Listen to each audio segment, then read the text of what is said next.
Motivasi yang kuat adalah pendorong atau penggerak kuat yang membuat individu semakin bersemangat dalam meraih segala hal yang dicita-citakan. Motivasi seperti ini juga bisa disebut sebagai motivasi penyemangat yang mendorong seseorang untuk terus bersikap optimis terhadap tujuan hidupnya.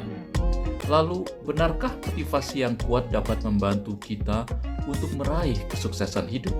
Yap, tentu saja, karena nyatanya meraih kesuksesan itu tidak pernah semudah yang kita pikirkan. Akan ada banyak hambatan, masalah, dan rintangan yang siap menghampiri dan mengganggu upaya kita dalam meraih kesuksesan. Sukses adalah suatu pencapaian yang diidam-idamkan oleh banyak orang. Jadi untuk bisa meraihnya, pasti tidak akan semudah membalikkan telapak tangan, bukan?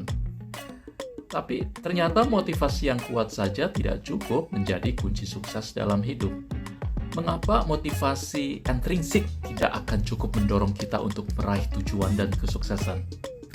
Ada begitu banyak orang yang mencari-cari motivasi dari luar dirinya dengan membaca buku motivasi, mendengarkan video motivasi, atau mengikuti seminar motivasi, bahkan dari sosial media seperti YouTube.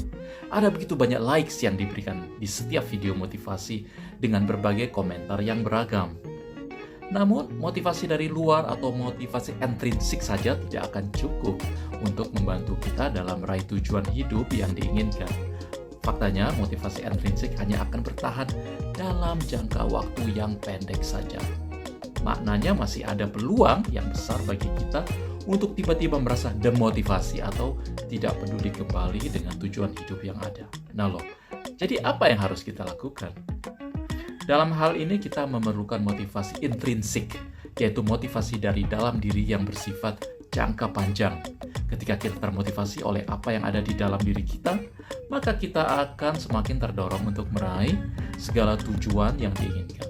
Motivasi intrinsik berasal dari hal apa yang penting bagi kehidupan kita, hal apa saja yang relevan dengan kehidupan dan tujuan kita, serta hal apa saja yang akan mempengaruhi diri kita secara mendalam. Semua hal tersebut akan membentuk motivasi intrinsik yang kuat di dalam diri kita. Ketika kita tidak akan mendapatkan motivasi intrinsik yang cukup dari orang-orang di sekitar kita, maka itu tidak akan menjadi suatu permasalahan yang besar. Why? Karena kita telah memiliki motivasi intrinsik yang kuat dari dalam diri sendiri. Jadi jangan berbangga hati dulu ya jika kita memiliki motivasi yang kuat, karena bisa jadi yang kita miliki adalah motivasi intrinsik saja, bukan motivasi intrinsik. Nah, mulai dari sekarang, mari kita bentuk motivasi intrinsik yang kuat untuk meraih kesuksesan yang diinginkan.